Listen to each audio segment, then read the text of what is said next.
신바람 사연 아파트. 오늘의 사연 시작하겠습니다. 안녕하세요. 저는 29살 여자입니다. 결혼한 지는 이제 2년 되었고 아이는 없어요. 이렇게 재밌는 사연 전해주는 채널을 이제 알게 되어서 저도 결혼하면서 있었던 일에 대해서 한번 이야기해볼까 합니다. 딸부잣집 막내로 자라서 사람들이 저보고 옥성질이 있고 당돌하다고 이야기할 때가 있는데 저는 그렇게 생각한 적 한 번도 없지만 이렇게 사연 적으며 그때의 일을 되새겨보니까 정말 제가 당돌한가 싶기도 하네요. 그럼 한번 이야기 시작해볼게요. 저는 위로 언니가 2명 있어요. 거기에 결혼하게 되면서 언니가 3명 더 생겼습니다. 신우가 3명인 집에 시집을 간다니 친구들은 저보고 제정신이냐고 이야기했는데 저는 시언니들이 너무 좋아요. 남편도 시언니들 덕분에 만난 거나 다름없고 결혼할 때도 제 편에 서서 많이 도와줬습니다. 저희 큰언니와 둘째 시언니가 오래된 친구 사이라서 서로 다른 언니들끼리 아름아름 서로 알아가다 보니 여자 6명이서 결혼 전부터 이미 친한 사이가 되었어요. 언젠가 6이서 모여 막년회를 하고 있었는데 시언니들이 막내 동생도 같이 와도 되냐고 물어보더라고요. 형제가 또 있었어? 하고 놀랐는데 그때 막년회 자리에 늦게 도착한 남편을 처음 만나게 되었고요. 그때 서로 눈이 맞아서 언니들 몰래 만나오다가 정식으로 연인 사이가 되었습니다. 누나셋하고 자라와서 그런가 신랑은 연애하던 시절부터 제 투정도 잘 받아주고 모난 곳 없는 성품이 너무 마음에 들었어요. 그렇게 한 해 두 해 만나다 보니 어느 날 서로 결혼을 약속한 사이가 되었습니다. 처음 우리가 결혼하기로 정했다는 소식은 시언니들에게 먼저 이야기했어요. 축하한다고 하면서도 걱정하는 모습을 보여주더라고요. 어머니가 엄청 유별나신 분이라서 제가 상처받으면 어떡하냐는 듯이 걱정을 먼저 해줬어요. 딸을 3명이나 키우신 분인데 설마 며느리라고 미워하시겠냐고 말했는데 시언니들이 직접 한번 겪어봐야 무슨 말인지 알 거라고 대답해주더라고요. 처음 시어머니를 만나게 된 자리에서 제가 걱정된다고 시언니들 3명이 전부 시간을 비워 자리에 참석해줬어요. 시어머니는 듣던 것보다도 훨씬 더 유별나셨어요. 아들 사랑이 끔찍하시더라고요. 그때까지 몰랐던 사실이었는데 신랑이 집안의 4대 독자였대요. 정작 시아버지도 아무 말씀 없으신데 시어머니가 대를 잇는 게 가장 중요하다면서 저를 위아래로 훑어보더니 그렇게 말라비틀어져서 아이는 낳을 수 있겠냐고 물어보시더라고요. 결혼하자마자는 아니지만 저도 가정을 이루면 아이 셋 정도는 갖는 게 계획이라고 말씀드렸더니 굉장히 흡족해 하셨어요. 어떻게 서로 알게 되었냐는 질문에 제 위로 언니가 둘 있다고 언니들끼리 친하게 지내다가 저도 친해지게 되었고 그렇게 신랑을 만나게 되었다고 말씀을 드렸어요. 제 위로 언니가 둘이 있다는 말에 다른 남자 형제는 없냐고 물어보시더라고요. 남자 형제는 없고 제가 막내라고 대답해 드렸더니 시어머니가 그때부터 뭔가 불쾌한 듯한 표정을 지으시더라고요.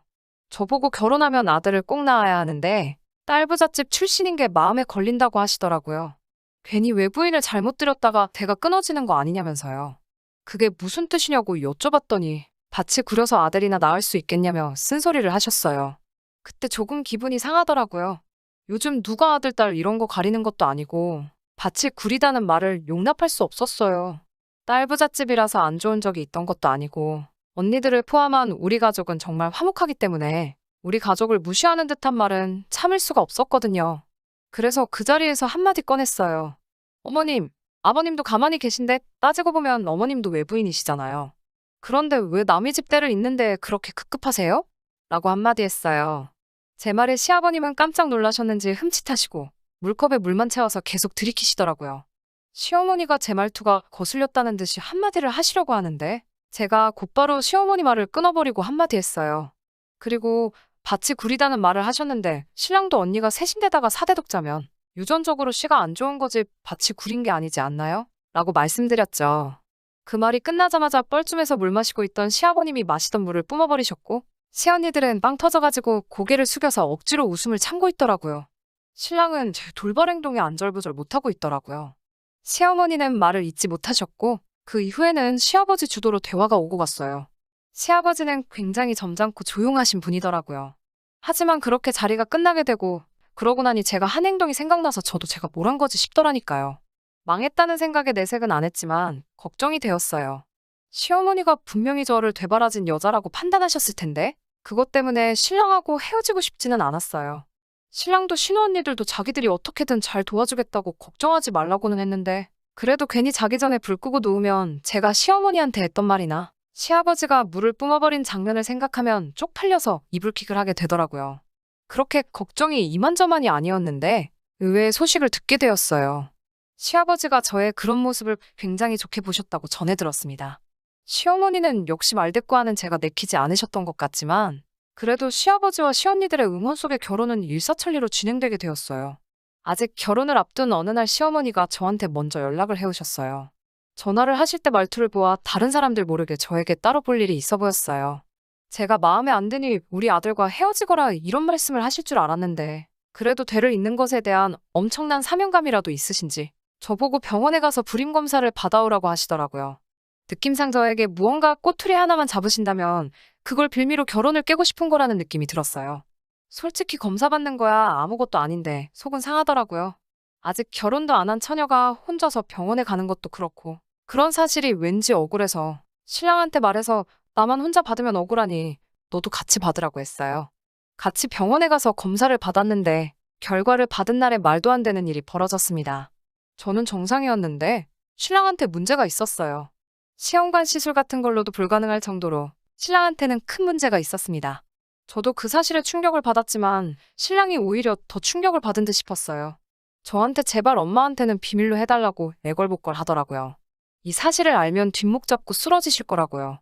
결혼하고 아이가 생기고 같이 늙어가고 제가 막연히 그려왔던 결혼 생활이 한순간에 무너져버리는 것 같아 저도 큰 충격이었습니다. 그렇게 혼자서 고민도 많이 하고 이런저런 생각을 하다 끝내 저도 큰 결심을 했습니다. 아이가 없으면 뭐 어떻겠냐고 둘이서 행복한 게 제일 아니겠냐고요. 저는 정상 판정을 받았기 때문에 시어머니도 결국 저에 대한 아무런 꼬투리를 잡지 못하시고 결국 시어머니께 남편의 상황을 비밀로 한 채 결혼을 하게 되었어요. 결혼 후 6개월 동안은 별다른 일이 없었어요. 그런데 시간이 차츰 지나서부터 시어머니의 대를 잇는다는 집착이 날로 강해지기 시작했어요.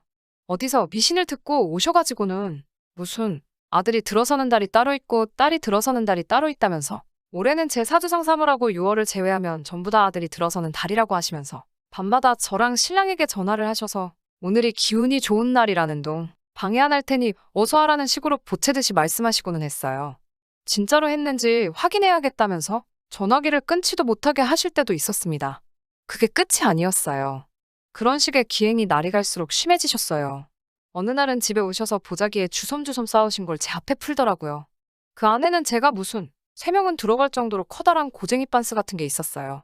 색깔도 누리끼리하고 역한 냄새도 나는 것 같았습니다. 이게 뭐예요? 어머님 하고 물었더니 자기 아는 분한테 부탁해서 얻어온 거라고. 그분이 아들을 7명을 낳으신 분이라면서 좋은 기운 물려받게 그분이 입던 걸 가져온 거라고 하시더라고요. 기운을 더 강하게 하기 위해서 특별히 세탁도 안 한 거니까 꼭 챙겨 입으라고 말씀하시고는 다른 말 없이 그냥 집으로 돌아가셨어요. 이런 거 전해주러 2시간이 넘는 거리를 오셨다는 것도 믿을 수 없었지만 그 누리끼리한 고쟁이 반스를 보고 있자니 역겨워 죽는 줄 알았어요. 시어머니 가신 걸 확인하고 튀김할 때 쓰는 길다란 젓가락으로 집어서 곧바로 쓰레기통에다가 버려버렸어요. 정말 그런 식의 집착이 날이 갈수록 심해지시니 저도 스트레스가 이만저만이 아니더라고요. 결국 사건은 명절날 터졌어요. 시어머니 때문에 힘들어서 시댁 못 가겠다고 땡깡을 부리니 시집간 시언니들이 자기들 일정을 바꿔서 친정에 먼저 들리고 시댁에 나중에 들리기로 했대요. 시어머니의 소나기에서 저를 도와주겠다고 같은 날에 명절날 모이기로 한 거죠. 이상한 소리를 하거나 저에게 상처를 주려고 하시면 언니들이 사전에 차단해주겠다고요. 그 말만 믿고 가기 싫었지만 시댁으로 향했습니다. 그래도 온 가족이 오랜만에 모인다고 맛있는 것들이 한상 가득 차려져 있었는데 거기서도 저는 행복할 수 없었어요. 시어머니는 제 상만 따로 챙겨주셨어요. 온통 풀떼기밖에 없더라고요. 행여나 팔을 뻗어 고기 한 점이라도 집어가려고 하면 제 젓가락을 탁 쳐내면서 아들 낳으려면 저는 알칼리성 음식을 먹어야 한다고 앞에 있는 채소나 먹으라고 뭐라 하셨어요. 고기는 산성이라서 남자가 먹어야 하고 저는 푸른 채소들을 먹어야지 아들을 출산할 수 있다고 하시더라고요. 과학적으로 증명되지도 않은 낭설을 가지고 먹는 걸로 그렇게 무안을 주시니 너무 화가 나더라고요. 그 와중에 얼마 전에 딸을 출산한 둘째 시언니에게도 너는 시집가서 남의 집 대를 끊으려고 하는 거냐면서 뭐라고 한마디를 하시는데 제 쪽을 빤히 쳐다보고 하시는 말씀이 꼭 저 들으라고 일부러 하시는 것 같아서 속이 부글부글 끓었어요.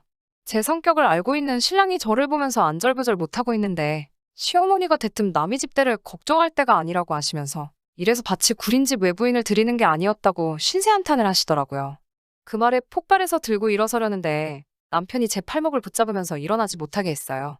불쌍한 내 신랑을 봐서라도 한번 참아야지 하고 제 앞에 있는 쌈채소 바구니에 담긴 오이고추를 한 입 베어 물었습니다. 그런데 오이고추가 생각보다 너무 매워서 열불이 다 나더라고요. 제가 욱하는 성질을 조절하지 못하는 걸 가지고 손가락질 하실 분들이 있을 수도 있지만 그 순간만큼은 정말 참을 수가 없었어요.